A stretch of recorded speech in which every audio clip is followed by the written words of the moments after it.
ಎಲ್ಲರಿಗೂ ನಮಸ್ಕಾರ. Welcome to New Vision. ಈ ವಿಡಿಯೋ ಮೇನ್ ಏನು ಅಂತಂದರೆ, ಕಳೆದ 2 ದಿನಗಳಿಂದ ತುಂಬ ವಿದ್ಯಾರ್ಥಿಗಳು ನನಗೆ ವಾಟ್ಸಪ್ ಮುಖಾಂತರ ಮೆಸೇಜು ಮತ್ತು ತುಂಬ ವಿಡಿಯೋ ಲಿಂಕು ಮತ್ತು ನನ್ನ ಹಳೆಯ ವಿಡಿಯೋಗಳಲ್ಲಿ ಕಮೆಂಟನ್ನು ಮಾಡಿದ್ದಾರೆ. ಸರ್, ನೀವು ಯಾಕೆ ಇನ್ನೂ ಇದರ ಬಗ್ಗೆ ವಿಡಿಯೋ ಮಾಡಿಲ್ಲ, ಇದ್ರ ಬಗ್ಗೆ ಯಾಕೆ ಮಾಹಿತಿ ಕೊಟ್ಟಿಲ್ಲ ಅಂತ ಕೇಳ್ತಿದ್ದಾರೆ. And sorry for the delay. ಯಾಕೆ ಅಂತಂದರೆ, ಅಗ್ರಿಕಲ್ಚರ್ ಪ್ರಾಕ್ಟಿಕಲ್ ಎಕ್ಸಾಮ್ ಆದಮೇಲೆ ನಾನು ಕೂಡ ಹಾಲಿಡೇಸ್ ಅಂತ ಮನೆಗೆ ಹೋಗಿದೆ. ತುಂಬ ದಿನಗಳಿಂದ ನಮ್ಮ ತಾಯಿ ಕಡೆ ಹೋಗಿಲ್ಲ, ಮನೆ ಕಡೆ ಹೋಗಿಲ್ಲ ಅಂತೇಳಿ ಆ ಪ್ಲ್ಯಾನಲ್ಲಿದ್ದೆ. ಆದರೆ ಇನ್ನೂ ಮನೆಗೆ ಹೋಗೋಕ್ಕಾಗಿಲ್ಲ. ಮೇಜರ್ಲಿ ಏನು ಅಂತಂದರೆ, ಕಳೆದ 2 ದಿನಗಳಲ್ಲಿ ಏನೇನಾಯಿತು ಅಂತಂದರೆ, ಪ್ರಾಕ್ಟಿಕಲ್ ಎಕ್ಸಾಮ್ ಆಯಿತು. ಆ್ಯಂಡ್ ತುಂಬ ವಿದ್ಯಾರ್ಥಿಗಳು ಗೊಂದಲದಲ್ಲೂ ಏನಿದ್ದಾರೆ ಅಂತಂದರೆ, ಮೇ 3ರ ನೀಟ್ ಎಕ್ಸಾಮಿನೇಷನ್ ಕೂಡ ಎಕ್ಸಾಮ್ ಆಗ್ತಿದೆ. Because of the unfair practices in the examination May 3ರ ನೀಟ್ ಎಕ್ಸಾಮನ್ನು ವಾಪಸ್ ಮಾಡ್ತಿದ್ದಾರೆ, ಅದನ್ನು ರೀಕಂಡಕ್ಟ್ ಮಾಡ್ತಿದ್ದಾರೆ. ಐ ಕ್ಯಾನ್ ಅಂಡರ್ಸ್ಟ್ಯಾಂಡ್, ತುಂಬ ವಿದ್ಯಾರ್ಥಿಗಳು ಇದರ ಗೊಂದಲದಲ್ಲಿದ್ದೀರಿ, ಅದರ ಬಗ್ಗೆನೂ ನಾನು ಮಾತಾಡ್ತೀನಿ. ಎರಡನೇದು, ತುಂಬ ವಿದ್ಯಾರ್ಥಿಗಳು ಅಗ್ರಿಕಲ್ಚರ್ ಪ್ರಾಕ್ಟಿಕಲ್ ಎಕ್ಸಾಮಿನ ರಿಸಲ್ಟನ್ನು ಅನೌನ್ಸ್ ಮಾಡಿದ್ದಾರೆ. ರಿಸಲ್ಟ್ ಇನ್ ದ ಸೆನ್ಸ್, ಪ್ರತಿಯೊಂದು ಸೆಂಟ್ರಲ್ಲಿ ಎಕ್ಸಾಮ್ ಆದವರು ವಿದ್ಯಾರ್ಥಿಗಳು ಎಷ್ಟೆಷ್ಟು ಸ್ಕೋರ್ ಮಾಡಿದ್ದಾರೆ, 200ಕ್ಕೆ ಎಷ್ಟು ಸ್ಕೋರ್ ಮಾಡಿದ್ದಾರೆ ಅದನ್ನು ಕಳಿಸಿದ್ರು. ನಾನು ಬಿಜಾಪುರ, ಧಾರವಾಡ ಮತ್ತು ಮೇಜರ್ಲಿ ಏನು ಸೆಂಟರ್ಸ್ಗಳಿದ್ದಾವೆ ಅವುಗಳನ್ನು ನೋಡ್ತಿದ್ದೆ. ತುಂಬ ವಿದ್ಯಾರ್ಥಿಗಳು ನನಗೆ ಪರ್ಸ್ನಲ್ ಆಗಿ ಶೇರ್ ಮಾಡಿರೋ ಸಮ್ ಸರ್ಪ್ರೈಸಸ್ಸು, ಮತ್ತು ನಾನು ಅದ್ರ ಬಗ್ಗೆ ಗಮನ ಹರಿಸಿದೆ. And one more, I should thank to Arch chemistry sir. ಅವ್ರ ವಿಡಿಯೋನು ನನಗೆ ವಿದ್ಯಾರ್ಥಿಗಳು ಶೇರ್ ಮಾಡಿದ್ರು. ಆ ವಿಡಿಯೋನ ನೋಡಿದೆ, ತುಂಬ ಒಳ್ಳೆ ಎಕ್ಸ್ಪ್ಲನೇಷನ್ ಮಾಡಿದ್ರು. ಅದರ ಬಗ್ಗೆ ಅವೇರ್ನೆಸ್ ನೋಡಿ ಆ ವಿಡಿಯೋ ನೋಡಿದ ಕೂಡಲೇ ನನಗೂ ಇನ್ ಡೀಟೇಲ್ಸ್ ಆಗಿ ಗೊತ್ತಾಗಿದ್ದು. ಮತ್ತೆ ಸೊ ನಾನು ಅದನ್ನು ಚೆಕ್ ಮಾಡೋದಕ್ಕೂ ಬೇಕಾದಾಗ ಎಲ್ಲ ರಿಸಲ್ಟ್ ಬರಲಿ, ಯಾಕಂದರೆ ಇನ್ನೂ ಸ್ವಲ್ಪ ಒಂದು 3ರಿಂದ 4 ಸೆಂಟರ್ ರಿಸಲ್ಟ್ಸ್ ಬರಬೇಕಾಗಿತ್ತು. ಆ ಸೆಂಟರ್ಸ್ದು ರಿಸಲ್ಟ್ ಬರೋವರೆಗೂ ಕಾಯ್ತಿದ್ದೆ. ಎಲ್ಲ ಸೆಂಟರ್ ರಿಸಲ್ಟ್ಸು ಬತ್ತು.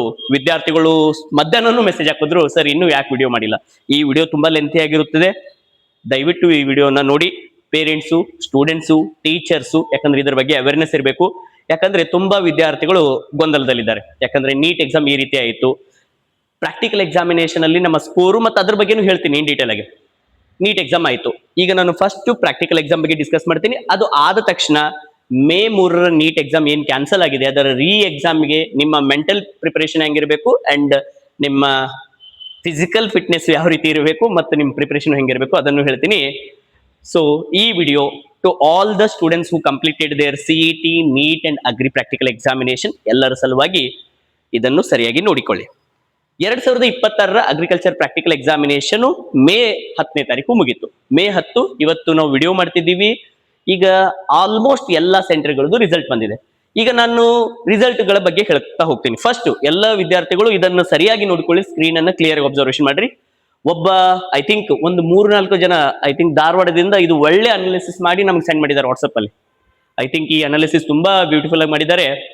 Hats off to them because of this analysis. ಏನು ಹಾಕಿದ್ದಾರೆ, ಕರ್ನಾಟಕದಲ್ಲಿ ಅಗ್ರಿಕಲ್ಚರ್ ಪ್ರಾಕ್ಟಿಕಲ್ ಎಕ್ಸಾಮಿನೇಷನ್, ಇದ್ರ ಬಗ್ಗೆ ಸ್ವಲ್ಪ ಬೇಸಿಕ್ ಇನ್ಫಾರ್ಮೇಶನ್ ಕೊಡ್ತೀನಿ. ಕರ್ನಾಟಕದಲ್ಲಿ 17 ಸೆಂಟರ್ಸ್ಗಳಲ್ಲಿ ಅಗ್ರಿಕಲ್ಚರ್ ಪ್ರಾಕ್ಟಿಕಲ್ ಎಕ್ಸಾಮ್ ನಡೆಯುತ್ತದೆ. ಕರ್ನಾಟಕದಲ್ಲಿ 17 ಸೆಂಟರ್ಗಳಲ್ಲಿ ಪ್ರಾಕ್ಟಿಕಲ್ ಎಕ್ಸಾಮ್ ನಡೆಯುತ್ತೆ.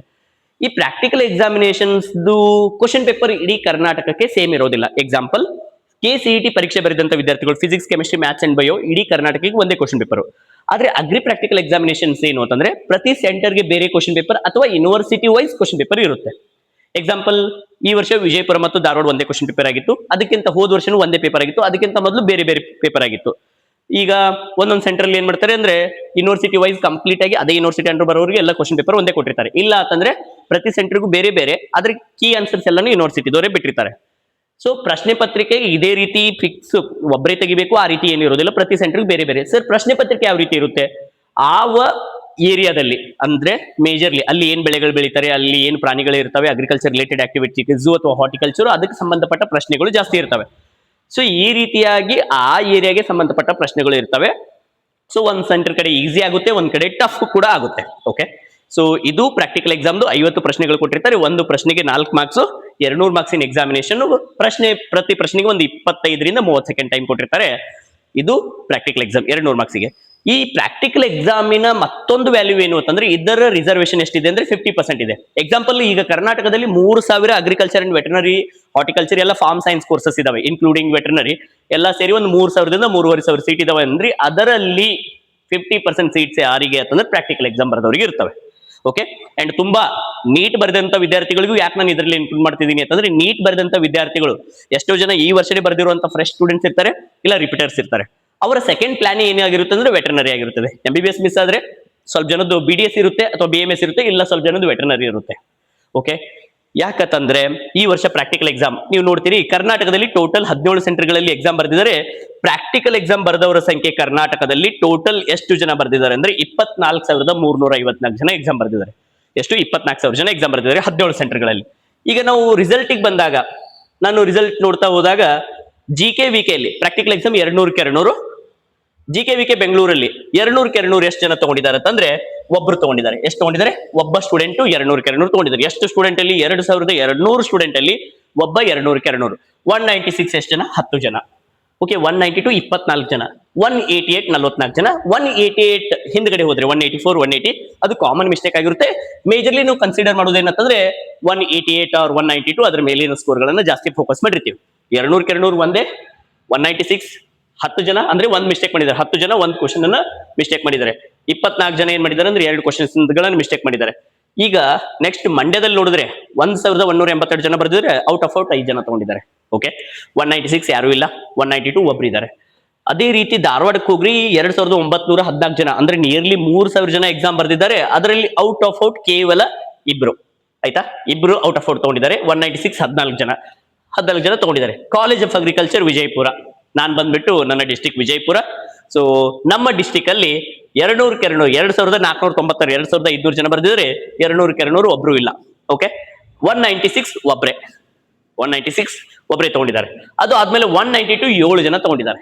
ಓಕೆ, ಸೊ ಇಲ್ಲೇ ನೀವು ನೋಡ್ತೀರಾ ಪ್ರತಿ ಸೆಂಟರ್ ಅಲ್ಲಿ 200 ಸಂಖ್ಯೆಗಳು ಎಲ್ಲ ಚೇಂಜಸ್ ಆಗ್ತಿದ್ದಾವೆ. ಸೊ ಒಂದ್ ಕಡೆ 5 ಒಬ್ರು ತಗೊಂಡಿದ್ದಾರೆ, 5 ಜನ ತಗೊಂಡಿದ್ದಾರೆ, ಇಬ್ರು ತಗೊಂಡಿದ್ದಾರೆ, 0 ಇನ್ನೊಂದ್ ಕಡೆ ಬರ್ತೀರಾ ಈ ರೀತಿನೇ ನೋಡ್ಕೊತ ಬರ್ತೀರಾ. ರಾಯಚೂರು ನೋಡ್ತೀರಾ ಔಟ್ ಆಫ್ ಒಬ್ರು ಇಲ್ಲ, 196 3 ಜನ ಇದ್ದಾರೆ. ಗುಲ್ಬರ್ಗ ನೋಡ್ತೀರಾ 1265 3 ಜನ ಔಟ್ ಆಫ್ 8 ಜನ 196. ಆಮೇಲೆ ಕಾಲೇಜ್ ಆಫ್ ಅಗ್ರಿಕಲ್ಚರ್ ಶಿವಮೊಗ್ಗ, ಇಲ್ಲಿ ನೀವು ಬರ್ತೀರಾ ನಂಬರ್ 8 ಅಂಡ್ ನಂಬರ್ 9. ಇದ್ರ ಬಗ್ಗೆ ನಾನು ಯಾಕೆ ಫೋಕಸ್ ಮಾಡ್ತಿದ್ದೀನಿ, ಇದು ನನ್ಕಿಂತ ಜಾಸ್ತಿ ಈ ವಿಡಿಯೋ ನೋಡ್ತಿರೋ ಎಲ್ಲರಿಗೂ ಗೊತ್ತು, ಬಿಕಾಸ್ ನಿಮ್ಮಿಂದ ನನಗೆ ಜಾಸ್ತಿ ಗೊತ್ತಾಗಿದೆ. ಯಾಕಂದ್ರೆ ಎಷ್ಟು ಕಮೆಂಟ್ಸ್ ಬಂದಿದಾವೆ ಅಂತಂದ್ರೆ ವಾಟ್ಸಪ್ ಮೆಸೇಜು ಪ್ಲಸ್ ನನ್ನ ಇನ್ಸ್ಟಾಗ್ರಾಮ್ ಪರ್ಸನಲ್ ಅಕೌಂಟು ಪ್ಲಸ್ ನಮ್ಮ ಇನ್ಸ್ಟಾಗ್ರಾಮ್ ಕ್ಲಾಸಸ್ ಅಕೌಂಟು ಎಲ್ಲ ಸೇರಿ ನಿಯರ್ಲಿ ನಮಗೆ 1,500+ ಮೆಸೇಜಸ್ ಬಂದಿದಾವೆ. 1,500+ ಮೆಸೇಜಸ್ ಬಂದಿದಾವೆ. ಸೊ ಬಹಳ ಇಂಪಾರ್ಟೆನ್ಸ್ ಅಂತ ತಿಳಿತು. ಈಗ 8ನೇ ನಂಬರ್ ಅಲ್ಲಿದೆ ಶಿವಮೊಗ್ಗ, 8ನೇ ನಂಬರ್ ಇದೆ ಶಿವಮೊಗ್ಗ ಮತ್ತು 9ರಲ್ಲಿದೆ college of agriculture, college of horticulture Chitradurga Hiriyur. ಈ ಶಿವಮೊಗ್ಗ ಅನ್ನೋದು university of agriculture and horticulture sciences Shivamogga, UHS Shivamogga ಅಂತ ಕರೀತಾರೆ. ಇದು ಯೂನಿವರ್ಸಿಟಿ. ಚಿತ್ರದುರ್ಗ ಹಿರಿಯೂರು ಕ್ಯಾಂಪಸ್ ಬರುವುದು ಇದೇ ಶಿವಮೊಗ್ಗ ಯೂನಿವರ್ಸಿಟಿ ಅಂಡರ್. ಓಕೆ, ಈಗ ಶಿವಮೊಗ್ಗದಲ್ಲಿ 200 ಎಷ್ಟು ಜನ ತಗೊಂಡಿದ್ದಾರೆ? ಶಿವಮೊಗ್ಗದಲ್ಲಿ ಎಕ್ಸಾಮ್ ಎಷ್ಟು ಜನ ಬರೆದಿದ್ದಾರೆ? 2,175 ಜನ ಎಕ್ಸಾಮ್ ಬರೆದಿದ್ದಾರೆ. 2,175. 200ಕ್ಕೆ ಎಷ್ಟು ಜನ? ಒಬ್ರು ಇಲ್ಲ. 196 ಒಬ್ರು ಇಲ್ಲ. 192 ನೋ ಒನ್. 188 ಕೇವಲ ಒಬ್ರು. 2,175 ಜನದಲ್ಲಿ ಯೂನಿವರ್ಸಿಟಿ ಮೇನ್ ಕ್ಯಾಂಪಸ್ ಅಲ್ಲೇ 196 ಇಲ್ಲ, 200 ಇಲ್ಲ, 192 ಇಲ್ಲ, 188 ಒಬ್ರೆ. ಆಮೇಲೆ 5 ಜನ 184, 4 ಜನ ಎಷ್ಟು ಬರುತ್ತೆ? 180 ಬರುತ್ತೆ. 7 ಮೆಂಬರ್ಸ್ 170. ಈ ರೀತಿ ಆಗುತ್ತೆ.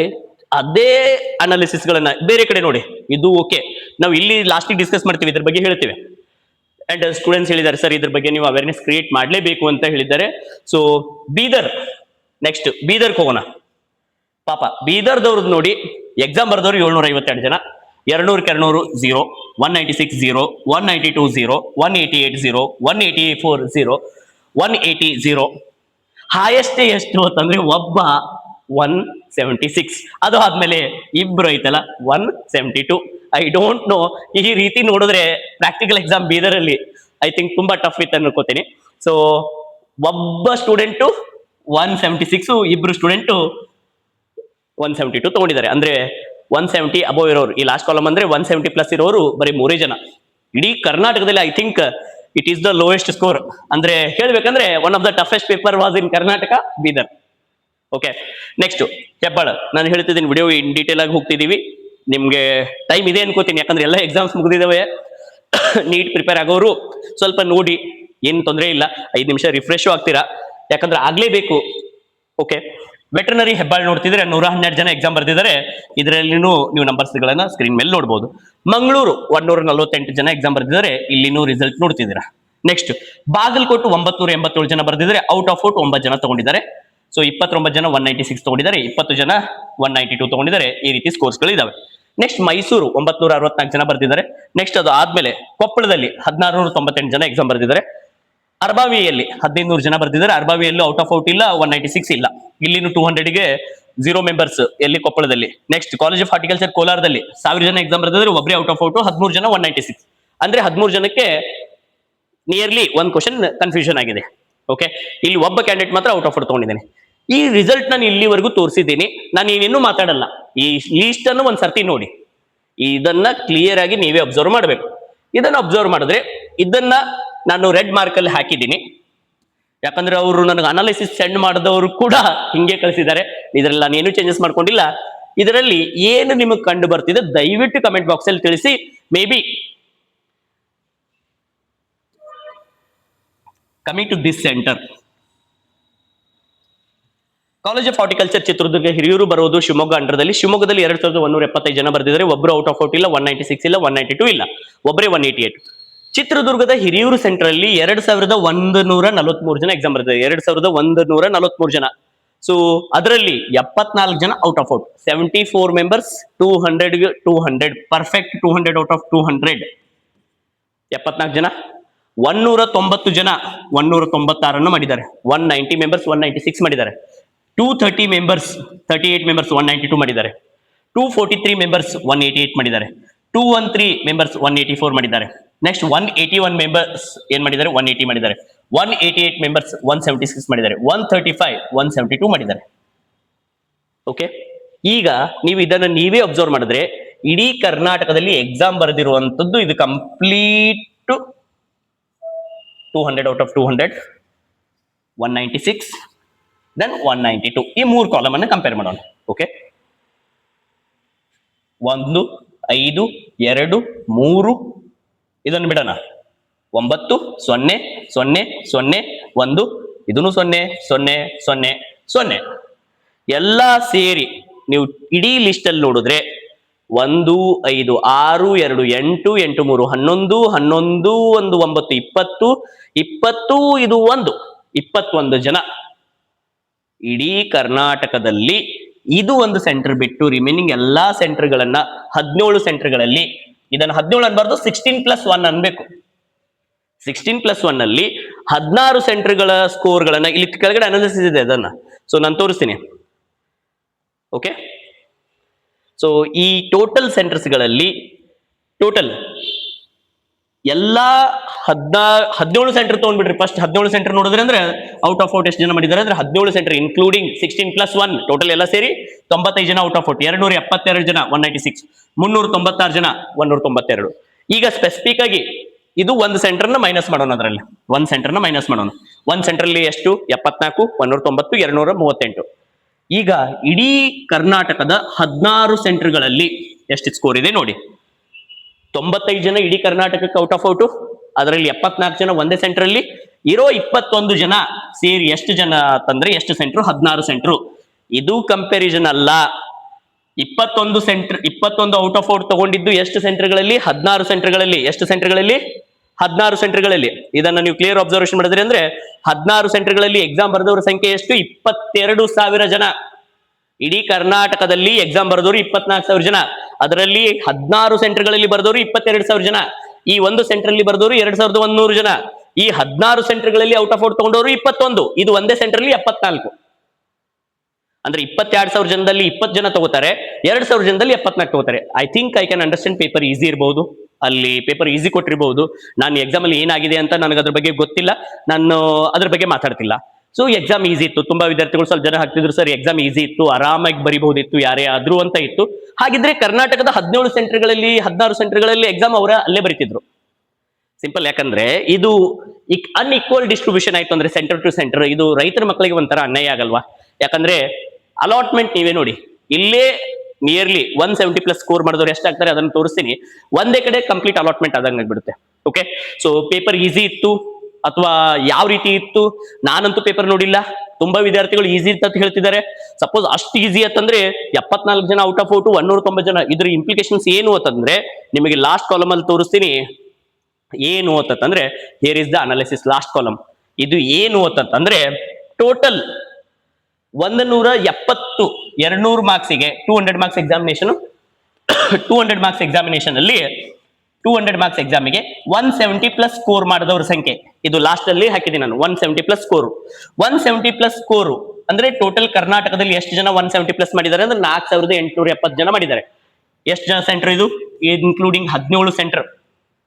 ಓಕೆ, ಈ 4870 ಜನ ಎಷ್ಟು ಸೆಂಟರ್ಗಳಲ್ಲಿ 17 ಸೆಂಟರ್ಗಳಲ್ಲಿ 170 ಪ್ಲಸ್ ಮಾಡಿದ್ದಾರೆ. 3408 ಜನ ಎಷ್ಟು ಸೆಂಟರ್ಗಳಲ್ಲಿ ಮಾಡಿದ್ದಾರೆ 16 ಸೆಂಟರ್ಗಳಲ್ಲಿ ಮಾಡಿದ್ದಾರೆ. ಆದ್ರೆ ಒಂದೇ ಸೆಂಟರ್ ಅಲ್ಲಿ 1400 ಜನ, ಒಂದೇ ಸೆಂಟರ್ ಅಲ್ಲಿ ಎಷ್ಟು ಜನ 1400 ಜನ. ಆದ್ರೆ ಇದನ್ನ ನೀವು ಯಾವ ರೀತಿ ಕ್ಯಾಲ್ಕುಲೇಷನ್ ಮಾಡಬೇಕು ಅಂತಂದ್ರೆ ಈ ಸೆಂಟರ್ ಅಲ್ಲಿ ಎಕ್ಸಾಮ್ ಬರೆದವ್ರ ಸಂಖ್ಯೆ ಎಷ್ಟು, ನೀವು ಈ ಸೆಂಟರ್ ಅಲ್ಲಿ ಎಕ್ಸಾಮ್ ಬರೆದವ್ರ ಸಂಖ್ಯೆ ಅಬ್ಸರ್ವ್ ಮಾಡಿದ್ರೆ ಎಷ್ಟು ಬರುತ್ತೆ 2143. 2143 2143 2143 ಸ್ಟೂಡೆಂಟ್ಸ್ ರಿಟರ್ನ್ ಎಕ್ಸಾಮಿನೇಷನ್ 170 ಪ್ಲಸ್ ಇರೋರ ಸಂಖ್ಯೆ ಎಷ್ಟಿದೆ 170 ಪ್ಲಸ್ 170 ಪ್ಲಸ್ ಸಂಖ್ಯೆಯನ್ನು ನೀವು ನೋಡಿದ್ರಿ. ಇದೇ ನೆಕ್ಸ್ಟ್ ಅಬ್ಸರ್ವೇಷನ್ ಮಾಡಿದ್ರಿ ಎಲ್ಲಿ ಇಡೀ ಕರ್ನಾಟಕದ 22,000 ಜನ ಎಕ್ಸಾಮ್ ಬರೆದಿದ್ದಾರೆ 22,211 ಇದರಲ್ಲಿ 170 ಪ್ಲಸ್ ಎಷ್ಟಿದೆ ಇದನ್ನ ನೀವು ಕಮೆಂಟ್ ಬಾಕ್ಸ್ ಅಲ್ಲಿ ಹಾಕಿ. 170 ಪ್ಲಸ್ ಐತಲ್ಲ 2143 ಜನ ಎಕ್ಸಾಮ್ ಬರೆದವರು 2143 ಎಕ್ಸಾಮ್ ಬರೆದಿದ್ದು ಒಂದು ಸೆಂಟರ್ ಅಲ್ಲಿ ಎಷ್ಟು ಜನ 170 ಪ್ಲಸ್ ಇದ್ದಾರೆ. 22,000 ಜನ ಉಳಿದ 16 ಸೆಂಟರ್ಗಳಲ್ಲಿ ಬರೆದವ್ರದ್ದು 170 ಪ್ಲಸ್ ಎಷ್ಟಿದೆ. ಸೊ ಕಮೆಂಟ್ ಬಾಕ್ಸ್ ಅಲ್ಲಿ ತಿಳಿಸಿ, ನಾನು ಅದನ್ನ ಲಾಸ್ಟ್ಗೆ ಇಲ್ಲೇ ತೋರಿಸ್ತಿದ್ದೀನಿ, ಒಂದ್ ಸರ್ತಿ ಜಸ್ಟ್ ನೋಡ್ಬಿಡಿ. 4870 ಜನ 170 ಪ್ಲಸ್ ಇದ್ದಾರೆ, ಅದರಲ್ಲಿ 1400 ಜನ ಕೇವಲ ಹಿರಿಯೂರು ಸೆಂಟರ್ ಅಲ್ಲಿ 170 ಪ್ಲಸ್ ಇದ್ದಾರೆ. 3400 ಜನ 16 ಸೆಂಟರ್ಗಳಲ್ಲಿ ಇದ್ದಾರೆ. 22,000 ಜನ ಎಕ್ಸಾಮ್ ಬರದಲ್ಲಿ 3400 ಜನ ಒಂದೇ ಸೆಂಟ್ರಲ್ ಬರ್ದಲ್ಲಿ 1400 ಜನ ಇದ್ದಾರೆ.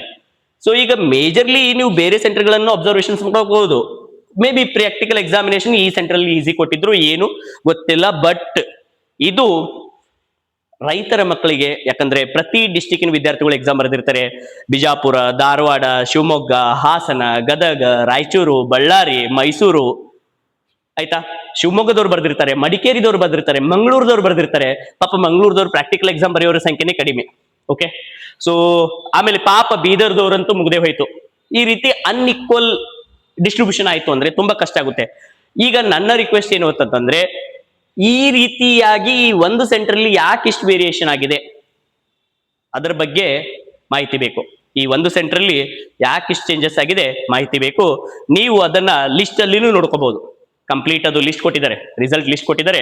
ಆ ರಿಸಲ್ಟ್ ಲಿಸ್ಟ್ ಅನ್ನು ನೀವು ನೋಡ್ಕೋಬಹುದು. ಕೆಇ ವೆಬ್ಸೈಟ್ ಅಲ್ಲಿ ಕೆಇ ವೆಬ್ಸೈಟ್ ಅಲ್ಲಿ ಬಂದಿಲ್ಲ, ಯೂನಿವರ್ಸಿಟಿ ವೆಬ್ಸೈಟ್ ಗಳಲ್ಲಿ ಆಲ್ರೆಡಿ ರಿಸಲ್ಟ್ಸ್ ಗಳನ್ನ ಕೊಟ್ಟಿದ್ದಾರೆ. ನೀವು ಅದನ್ನ ಚೆಕ್ ಮಾಡ್ಕೋಬಹುದು. This is the result of all the 17 centres and the 16 centres. ನೀವು ಸ್ಕೋರ್ ಗಳನ್ನ ಕಂಪೇರ್ ಮಾಡ್ಕೊಳ್ಳಿ. ಅಂಡ್ ಈ ರಿಸಲ್ಟ್ ನಾನಂತೂ ಪ್ರಾಕ್ಟಿಕಲ್ ಎಕ್ಸಾಮಿನೇಷನ್ ಐ ಥಿಂಕ್ 2023, 24, 25 ಈ 3 ವರ್ಷದಲ್ಲಿ ನೋಡಿರೋ ಹಾಗೆ this is the most surprising results. May be ಅಲ್ಲಿ ವಿದ್ಯಾರ್ಥಿಗಳು ತುಂಬಾ ಚೆನ್ನಾಗಿ ಎಕ್ಸಾಮ್ ಮಾಡಿದ್ದಾರೆ, ದಟ್ ಈಸ್ ವೆರಿ ಗುಡ್. ಆದ್ರೆ ರಿಮೈನಿಂಗ್ ಸ್ಟೂಡೆಂಟ್ಸ್ ಗಳನ್ನೂ ಗಮನದಲ್ಲಿ ಇಟ್ಕೊಳ್ಳಿ. ಇಲ್ಲಿ ಏನಾಗಿದೆ ಅದನ್ನು ನೋಡಿ. ಈಗ ಎಕ್ಸಾಂಪಲ್ ಈ ಒಂದೇ ಸೆಂಟರ್ಗೆ ಇಷ್ಟು ನೀವು ಪಾರ್ಶಾಲಿಟಿ ಮಾಡಿದ್ರೆ ರಿಮೈನಿಂಗ್ ದವರು ಬೇರೆ ಡಿಸ್ಟಿಕ್ಕಿನ ರೈತರ ಮಕ್ಕಳು ಅಥವಾ ಬೇರೆ ಸೆಂಟರ್ಗಳಲ್ಲಿ ಎಕ್ಸಾಮ್ ಬರೆದವರಿಗೆ ತುಂಬಾ ಕಷ್ಟ ಆಗುತ್ತೆ. ಇದರಿಂದ ಏನಾಗುತ್ತೆ, ಮುಂದಿನ ವರ್ಷದಿಂದ ಕೃಷಿ ಕೋಟದಿಂದ ಪರೀಕ್ಷೆ ಬರೋದು, ಒಳ್ಳೆ ಅಗ್ರಿಕಲ್ಚರ್, ಹಾರ್ಟಿಕಲ್ಚರ್, ವೆಟರ್ನರಿ ಸೀಟ್ಗಳು ತಗೋಬೇಕು ಅನ್ನೋ ವಿದ್ಯಾರ್ಥಿಗಳಿಗೆ ತುಂಬಾ ಕಷ್ಟ ಆಗುತ್ತೆ. ಎಷ್ಟೋ ರಿಪೀಟರ್ಸ್ ಇದ್ದಾರೆ. ನಾನು ಇದರಲ್ಲಿ ಯಾರ್ದು ತಪ್ಪು ಯಾರ್ದು ಸರಿ ಇದ್ರ ಬಗ್ಗೆ ನಾನು ಮಾತಾಡ್ತಾ ಇಲ್ಲ. ಆದ್ರೆ ವಿಡಿಯೋ ನೋಡುತ್ತಿರುವ ವಿದ್ಯಾರ್ಥಿಗಳು ನಿಮಗೆ ಗೊತ್ತಾಗಿರುತ್ತೆ.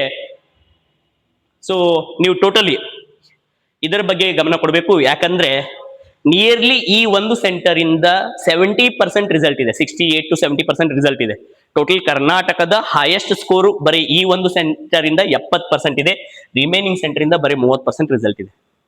ಒನ್ ಸೆಂಟರ್ 30% ಆಗಲ್ಲ. ಅದು ನೀವು ಅದನ್ನು ಕ್ಯಾಲ್ಕುಲೇಷನ್ ಮಾಡಬಹುದು. ನೀವೆಲ್ಲ ಮ್ಯಾಥ್ಸ್ ಅಲ್ಲಿ ಚೆನ್ನಾಗಿರ್ತೀರಾ, ಒಂದ್ ಸರ್ತಿ ಕ್ಯಾಲ್ಕುಲೇಷನ್ ಮಾಡೋದು. Total number of students return and result ಅದನ್ನ ನೀವು ಕ್ಯಾಲ್ಕುಲೇಷನ್ ಮಾಡಿದ್ರೆ ಬರುತ್ತೆ.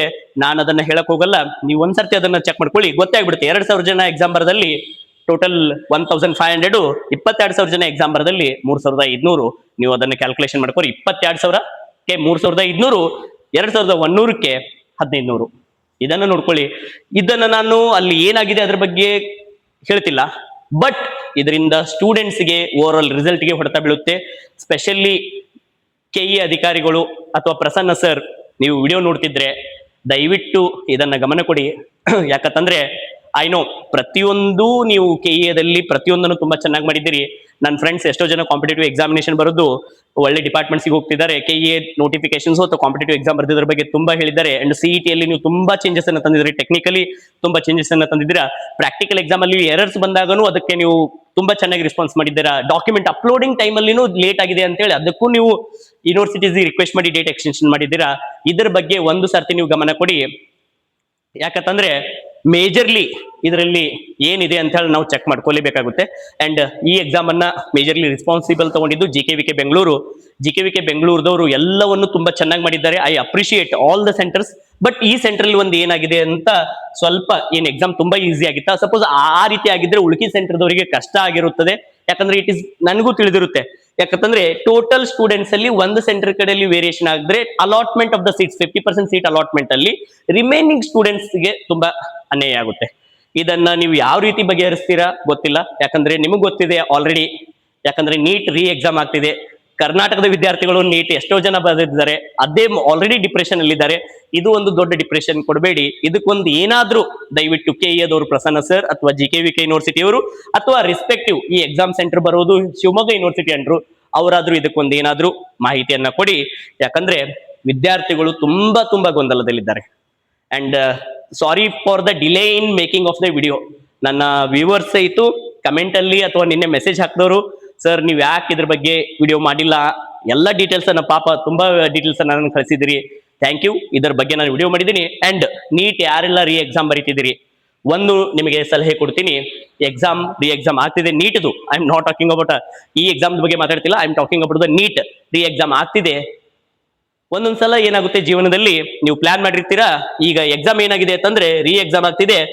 ಈಗ ಇದು ಒಂದು ಅವಕಾಶನೂ ಇದೆ. ಈಗ ನೀವು ಆಗ್ಬಾರ್ದಾಗಿತ್ತು ಅದು ಇದು ಅಂತೇಳಿ ಥಿಂಕ್ ಮಾಡೋಕ್ಕೂ ಟೈಮ್ ಇಲ್ಲ. ನನ್ನ suggestion to all the students, ಎಲ್ಲ ವಿದ್ಯಾರ್ಥಿಗಳು ಒಂದು ಸಜೆಷನ್, ಯಾರು ನೀಟ್ ವಾಪಸ್ ಬರೀತಿದ್ದೀರಾ, ಸೊ ಇದನ್ನ ಆಸ್ ಎ ಅಪಾರ್ಚುನಿಟಿ ಅಂತ ಹೇಳಿ ಥಿಂಕ್ ಮಾಡಿ. ಇದನ್ನ ಅಪಾರ್ಚುನಿಟಿ ಥಿಂಕ್ ಮಾಡಿ. ಬೇರೆ ಥಿಂಕ್ ಮಾಡಿದ್ರು ಏನು ಮಾಡೋಕ್ಕಾಗಲ್ಲ. ಒಂದು ನೀವು ಅದನ್ನ ಅಪಾರ್ಚುನಿಟಿ ಅಂತಾನೆ ಥಿಂಕ್ ಮಾಡ್ಬೇಕು. ಏನು ಮಾಡೋಕ್ಕಾಗಲ್ಲ. ಯಾಕಂತಂದ್ರೆ we can't do anything regarding that. Already exam ಅನ್ನ ಕಂಡಕ್ಟ್ ಮಾಡ್ತಾ ಇದ್ದಾರೆ. ಯಾರೆಲ್ಲ ಮೊದಲು ಒಳ್ಳೆ ಸ್ಕೋರ್ ಮಾಡಿದ್ರಿ, ಸರ್ ನನಗೆ ಆರಾಮಾಗಿ ಒಳ್ಳೆ ಸ್ಕೋರ್ ಆಗಿದೆ ಮೊದಲು ಎಕ್ಸಾಮ್ ಅಲ್ಲಿ, ನನಗೆ ಆರಾಮ್ ಸೀಟ್ ಸಿಗುತ್ತೆ ಅಂತವ್ರಿಗೆ ಯಾಕಂತಂದ್ರೆ ವಾಪಸ್ ಓದ್ಬೇಕು. ಏನು ಮಾಡಕ್ ಬರಲ್ಲ, ಓದಿ. ನೀವು ಮಾಡಿರೋ ಸ್ಕೋರ್ ಅನ್ನ ಕನ್ಸಿಸ್ಟೆನ್ಸಿ ಮೇಂಟೈನ್ ಮಾಡಿ. ಯಾರು ಮೊದಲು ಒಳ್ಳೆ ಸ್ಕೋರ್ ಬಂದಿತ್ತು ಅವರು ಆ ಕನ್ಸಿಸ್ಟೆನ್ಸಿ ಮೇಂಟೈನ್ ಮಾಡಬೇಕು, ಪ್ಲಸ್ ಇಂಪ್ರೂವ್ ಮಾಡ್ಕೋಬೇಕು. That is one members. ಎರಡನೇದೇನಂದ್ರೆ, ಯಾರು ಮೊದಲು ಮಾರ್ಜಿನಲ್ಲಿ ಸ್ವಲ್ಪರಲ್ಲಿ ಮಿಸ್ ಆಗಿತ್ತು, ನಾನು ಸ್ವಲ್ಪರಲ್ಲಿ ಮಿಸ್ ಆದೆ, ಆ ಮಿಸ್ಟೇಕ್ಸ್ ಮಾಡಿದ್ರೆ ನನಗೆ ಸ್ಕೋರ್ ಚೆನ್ನಾಗಿ ಬರ್ತಿತ್ತು, ನನಗೆ ಸೀಟ್ ಅಲಾಟ್ ಆಗ್ತಿತ್ತು ಅಂತಿದ್ರಿ ನೀಟಲ್ಲಿ, ಅವರಿಗೆ ಇದು ಒಂದು ಒಳ್ಳೆಯ ಗೋಲ್ಡನ್ ಅವಕಾಶ. ಇದನ್ನ ಉಪಯೋಗ ಮಾಡಿಕೊಂಡು ನೀವು ವಾಪಸ್ ಅದನ್ನ ಯೂಸ್ ಮಾಡ್ಕೋಬಹುದು. ಯಾರು ಒಳ್ಳೆ ಸ್ಕೋರ್ ಮಾಡಿದ್ರಿ ಅವರು ಒಳ್ಳೆ ಸ್ಕೋರ್ ವಾಪಸ್ ಮಾಡ್ಲೇಬೇಕು. ಏನ್ ಮಾಡ್ತೀರಾ ಗೊತ್ತಿಲ್ಲ, ನೀವು ಓದ್ಬೇಕು, ಪ್ರಿಪೇರ್ ಆಗ್ಬೇಕು. ಎಸ್, ಜೀವನದಲ್ಲಿ ಇದು ಸ್ಟಾರ್ಟು, ಮುಂದೆ ಕಷ್ಟ ಬರ್ತಿರುತ್ತೆ, ನೀವು ಇದನ್ನ ಮಾಡ್ಲೇಬೇಕು. ನಾನು ಆಸ್ ಎ ಎಜುಕೇಟರ್ ಹೇಳ್ಬಹುದು ಏನು ಅಂತಂದ್ರೆ, ಹೇಳೋದು ಈಸಿ, ಪಾಲಿಸೋದು ಕಷ್ಟ. But you have to do it guys. ನೀವು ಮಾಡ್ತೀರಾ ಅನ್ನೋ ನನ್ನ ಭರವಸೆ ಇದೆ. ಫಸ್ಟ್ ಯಾರೆಲ್ಲ ಒಳ್ಳೆ ಸ್ಕೋರ್ ಮಾಡಿದ್ರಿ ಅದನ್ನ ವಾಪಸ್ ರೀಗೇನ್ ಮಾಡ್ಕೋಬೇಕು. ಯಾರೆಲ್ಲ ಮಾರ್ಜಿನಲ್ಲಿ ಮಿಸ್ ಆಗಿದ್ರಿ ಅವರು ವಾಪಸ್ ಟ್ರೈ ಮಾಡಬೇಕು. ಇನ್ನೂ ಸ್ವಲ್ಪ ಜನ ಇರ್ತಾರೆ ಕಂಪ್ಲೀಟ್ ದೂರ ಹೋಗಿತ್ತು, ಅವ್ರು ಅಟ್ಲೀಸ್ಟ್ ಟ್ರೈ ಮಾಡಿ. ಇಲ್ಲ ನನ್ ತುಂಬಾ ದೂರ ಹೋಗಿದೆ, ನನ್ನೇನ್ ನೀಟ್ ಆಗಲ್ಲ, ಇರ್ಲಿ ಬಿಡು ಅನ್ನೋರು ದಯವಿಟ್ಟು ಟ್ರೈ ಮಾಡಬಹುದು. ಯಾವುದೂ ತೊಂದರೆ ಇಲ್ಲ. ಮ್ಯಾಜಿಕ್ ಸಡನ್ ಆಗಿ ಆಗಲ್ಲ, but some magic will happen.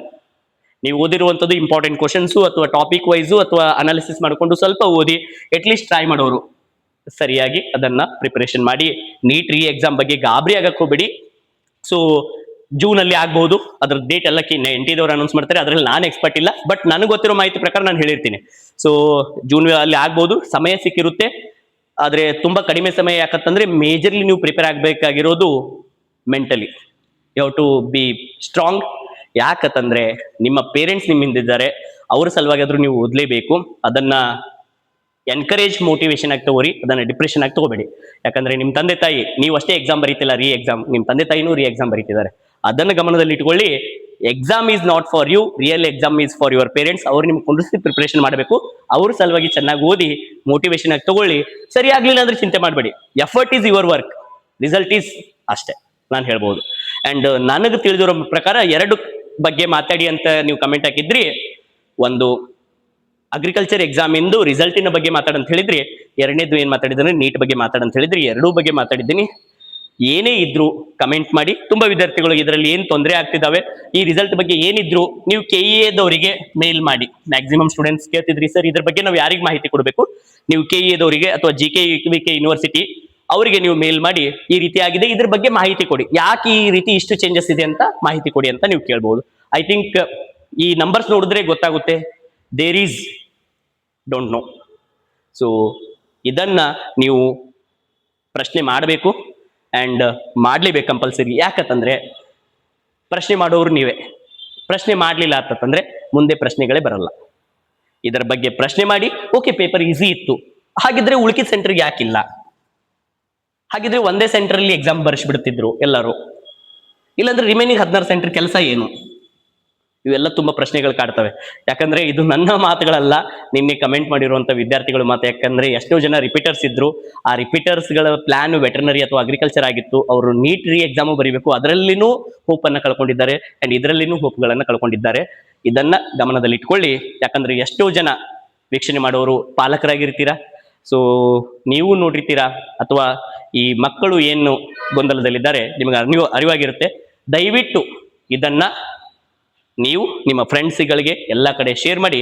And ನಾವು ನೀಟ್ ಏನಿದಾವೆ ಇದ್ರ ಬಗ್ಗೆ ನೆಕ್ಸ್ಟ್ ಅಪ್ಡೇಟ್ಸ್ ಕೊಡ್ತಿರ್ತೀವಿ, ಅಥವಾ ಇದರ ಮಾಕ್ ಟೆಸ್ಟ್ ಯಾವ್ದಾದ್ರು ಫ್ರೀ ಸೋರ್ಸಸ್ ಯಾವ ರೀತಿ ಪ್ರಿಪರೇಷನ್ ಆಗಬೇಕು ಆ ಫ್ರೀ ಸೋರ್ಸಸ್ ಹಾಕ್ತಿರ್ತೀವಿ.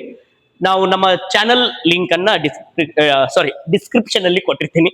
ಓಕೆ, ಡಿಸ್ಕ್ರಿಪ್ಷನ್ ಅಲ್ಲಿ ಚಾನಲ್ ಲಿಂಕ್ ಕೊಟ್ಟಿರ್ತೀನಿ, ಅದಕ್ಕೆ ಜಾಯ್ನ್ ಆಗಿ. ನೀಟ್ ಏನಾದ್ರು ಟೆಸ್ಟ್ ಸೀರೀಸ್ಗಳು ಅದನ್ನು ಬಂದ್ರೆ ಅದನ್ನು ನಾನು ಶೇರ್ ಮಾಡಿರ್ತೀನಿ. ನನ್ನ ಕಡೆ ಆದಷ್ಟು ನಾನು ಮಾಡಿದ್ದೀನಿ ವಿಡಿಯೋ. ಸೊ ವಿಡಿಯೋನ ಶೇರ್ ಮಾಡಿ, ಏನಾಗಿದೆ ಅಂತ ಕಮೆಂಟ್ ಅಲ್ಲಿ ತಿಳಿಸಿ. ಯಾರಿಗೆಲ್ಲ ತೊಂದರೆ ಅನಿಸ್ತಿದೆ ಅವರು KEA ಮತ್ತು ಅಗ್ರಿಕಲ್ಚರ್ ಯೂನಿವರ್ಸಿಟೀಸ್ಗೆ ಮೇಲ್ ಮಾಡಿ. Thank you so much guys. Be strong, be bold ಅಷ್ಟೇ.